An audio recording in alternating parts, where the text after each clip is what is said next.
Buenos días a nuestros oyentes. Bienvenidos a un episodio del podcast El Gallo Económico. Hoy estamos con dos economistas expertos en macroeconomía para que nos ayuden a responder esas dudas de la relación entre el COVID-19 y la reforma tributaria que fue aprobada recientemente por el Gobierno Nacional. Buenos días, gracias por ese cálido saludo. Sí, es un placer estar acá hoy con ustedes. Bueno, entrando en materia y antes de empezar con las preguntas, sería interesante que nos introdujeran los temas claves para el tema puesto sobre la mesa el día de hoy. Claro, con todo gusto. Bueno, para este tema del día de hoy hay principalmente dos temas que nos conciernen. El primero es la cuenta corriente y el segundo es el tipo de cambio. En cuanto a la cuenta corriente, pues esta hace parte de la balanza de pagos nacional y describe dentro de sí nuestra relación con el mundo teniendo en cuenta nuestra balanza de bienes y servicios. Además también las remesas netas, que es la plata que se envía hacia el interior y hacia el exterior del territorio. Es importante recalcar que esta tiene incidencia sobre el tipo de cambio. Es correcto, pero se debe aclarar primero qué es el tipo de cambio. El tipo de cambio se divide en dos, el nominal y el real.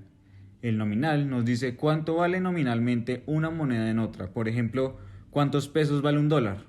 Asimismo, el tipo de cambio real nos da la relación entre niveles de precios y tipos de cambio entre economías. Para que quede más claro es, por ejemplo, comparar con lo que vale una banana o un bien X cualquiera en un país, en este caso puede ser Estados Unidos, con cuántas bananas me puedo comprar acá en Colombia o en otro país. Es esa comparación entre dos países en lo que cuánto puedo comprar en uno y con ese mismo dinero cuánto puedo comprar en el otro. Ya habiendo puesto sobre la mesa estos conceptos, la primera pregunta que puede sonar obvia al principio, pero no por eso es menos importante, es ¿cuál es la relación que existe entre estos temas y la reforma tributaria? Claro, mira, existe una relación muy estrecha entre el déficit fiscal y el déficit en cuenta corriente. Esta relación básicamente se denomina hipótesis de los déficits gemelos. Ahora, en cuanto al por qué existe esta relación, pues realmente es muy intuitivo. Cuando existe el déficit fiscal es porque el gobierno o el Estado gasta más de lo que le ingresa y se entra en deuda para pagar sus obligaciones. Ahora, como el Estado aumenta su gasto, en general la economía va a mejorar su producción y el ingreso de esta va a crecer, por lo que se va a ver incentivada las empresas, la gente, la economía en general y a importar bienes y servicios, lo cual es un aporte negativo a la cuenta corriente. Es correcto. Ahora, en cuanto al tipo de cambio, la cuenta corriente nos puede ayudar a dar una idea general de cómo puede estar en una economía, el tipo de cambio, ¿no? Como dijo mi compañero, las importaciones se ven incentivadas en la economía, por lo que para comprar dichos bienes, pues se tendrán que comparar las respectivas divisas extranjeras, perdón, disminuyendo la liquidez en esa moneda en el territorio, por lo que va a apreciarse el tipo de cambio y la moneda local se devaluará en ese mismo sentido. Esto tiene varias implicaciones, como que la deuda externa del país aumente, que se genere una subida de precios en los bienes que es reflejada debido a la apreciación del tipo de cambio, y esto se tenga que reflejar en el precio final al consumidor, también conocido como efecto pass-through. Es muy importante decir o aclarar que este efecto solo funciona con algunos bienes transables en específico. Como por ejemplo en cuáles. Bueno, primero que todo tenemos que tener en cuenta que los bienes que son consumibles dentro de la economía, que los manufactura en sí o produce, y además estos se pueden exportar e importar. Como por ejemplo aquí en Colombia el caso de las flores se pueden consumir dentro del país y debido también al bajo costo de transporte que representan, pueden ser exportadas e importadas fácilmente. Ya creo que quedó claro por qué son temas claves en el propósito de este capítulo. Ahora la cuestión es, ¿dónde se encontraba parado Colombia? Para saber dónde está Colombia, debemos mirar el antes y el durante el COVID-19 para evidenciar el impacto generado por la pandemia pues, en el país. A continuación pueden ver la tabla que se acaba de compartir. Y pues Colombia venía con un déficit de cuenta corriente de alrededor de 14.285 millones de dólares en 2019, que esto es antes de la pandemia o pues de la llegada del coronavirus.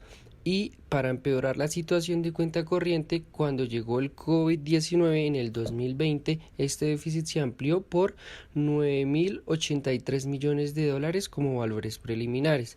Sumado a la cantidad de desempleo que se generó en medio de la pandemia, pues por las cuarentenas, que esto ocasionó una disminución en la oferta, ya que las empresas tuvieron que cerrar porque los trabajadores no podían ir a trabajar. Y pues después se tradujo en una disminución de la demanda. Todo esto generó un aumento en el desempleo. Además, los gastos de salud pública y los subsidios a los que el gobierno tuvo que recurrir para mantener la economía de muchas familias medianamente a flote. Y pues es normal pensar que muchos inversionistas internacionales tomaron esa decisión de sacar sus recursos y guardarlos en activos más seguros, por decirlo así, como lo es ya sea el oro o el dólar en sí mismo, lo que nos fregó el tipo de cambio, por decirlo de cierta forma, sumado a los altercados de orden público que sucedieron hace poco. Esto yo diría que agregó bastante incertidumbre para los inversionistas en el país y para las elecciones presidenciales cercanas. ¿Y las vacunas dónde entran? Claro, ese fue otro gasto que se suma al caldo perfecto que tuvo la economía del país para el desastre. Fue como una tormenta perfecta, un cúmulo de muchas cosas. Y no es como sucedería en situaciones normales. Que se haya aumentado el PIB del país. Más bien, en esta situación lo que se intentó por parte del gobierno fue frenar la caída tan súbita que se iba a ocasionar gracias a la emergencia sanitaria. Pues como ya les hablé anteriormente, el aumento del desempleo, la disminución de la demanda agregada, pues todo esto tenía un impacto muy fuerte, ¿no? Entonces el gobierno tenía que buscar cómo mitigar ese impacto. Como dato curioso, el PIB de Colombia decreció en su trimestre más bajo un 15,7%. Uf, claro, al país le fue bastante mal. La pandemia nos dio un golpe muy duro en la economía. Y es que eso no es todo. Lo peor del caso yo diría que es que ahora sí es cuando el tipo de cambio realmente entra en juego. Según datos de Bloomberg, ha aumentado en 18.142.27 millones de dólares la deuda pública. La deuda externa de Colombia en dólares aumenta nominalmente cada que el tipo de cambio se valoriza. Es decir, me explico. Esto sucede porque cuando hablamos de una valorización en el tipo de cambio, automáticamente nos referimos a a una devaluación del peso colombiano, es decir, que hay que dar más pesos por un dólar. En el caso pues de la deuda externa, esta está en dólares, es decir, Colombia tiene que pagar su deuda en dólares americanos. Y pues como el peso colombiano cuando se valoriza el tipo de cambio se está devaluando, perdón, quiere decir que tenemos que dar más pesos por esos, pues como por esa misma cantidad de dólares. Y por esto es que decimos que la deuda externa aumenta. Y por ende, no es una deuda con saldo fijo en pesos colombianos.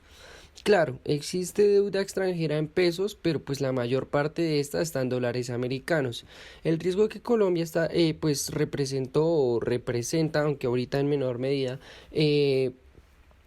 para muchos inversionistas está ocasionando que que la deuda que tenemos que pagar todos los colombianos aumente, porque esto es otra razón por la que el tipo de cambio se está valorizando y el peso colombiano por ende se está devaluando, y es porque como Colombia genera más miedo a los inversionistas extranjeros, estos están optando por salirse del país con sus inversiones, es decir, en última se van con sus dólares del país, y esto genera una disminución en la oferta de dólares en el país, y como hay una disminución en la oferta, esto genera que el precio suba, pero el precio en nuestro caso es el tipo de cambio, y es decir, se estaría en pocas palabras valorizando el tipo de cambio. Asimismo, no olvidemos el tema de la hipótesis de Fisher, que antes que nada afirma que a nivel internacional existen relaciones inversas entre las tasas de interés y los tipos de cambio, lo cual es importante ya que vincula la hipótesis de integración de mercados financieros. Adicional a esto, pues esta hipótesis es sumamente importante ya que a nivel macroeconómico se refiere a la integración de los mercados monetarios, cambiarios, de bienes y servicios, al igual que las dinámicas de los tipos de cambio, las tasas de interés, y los precios a largo plazo y los efectos de política monetaria en el corto y largo plazo. Sin embargo, si nos centramos en Latinoamérica, la integración de los mercados suele ser muy limitada. Estos no suelen estar en equilibrio. Adicionalmente, los mercados son muy ineficientes y proveen oportunidades de cobertura, diversificación y arbitraje. Finalmente, la escasa integración de las tasas de interés nominales y de los tipos de cambio justifica su utilidad como instrumentos de política, al menos en el corto plazo, y más aún, valida la hipótesis de que el dinero no es neutral en la economía, y pues en últimas que los agentes no son neutrales al riesgo. Y Daniel, no olvides la validez de la hipótesis de Fisher a nivel internacional, pues esta no es válida debido a la existencia de inconsistencias en la flexibilidad de los regímenes cambiarios. Interesante lo que nos estás compartiendo, pero reuniendo todo lo que acabaron de compartir, ¿qué podríamos concluir de todo esto? ¿Qué podría decirse respecto al panorama que esperamos para Colombia? Desde mi perspectiva, es fácil ver que la deuda externa sumada a la cuenta corriente negativa en Colombia y el tipo de cambio que no mejora las cosas, era necesaria una reforma tributaria, ya sea para ajustar ese balance de deuda tan grande que tiene Colombia, y eso significa que todos y cada uno de los colombianos tendremos que ajustarnos el cinturón y aumentar nuestra contribución fiscal. Los gobiernos venideros tendrán que reducir su gasto y su tamaño, y seguramente las presiones inflacionarias aumenten debido al poco tráfico de dólares, lo que hará que desafortunadamente algunos bienes y servicios importados con los que se calcula el IPC suban de precio.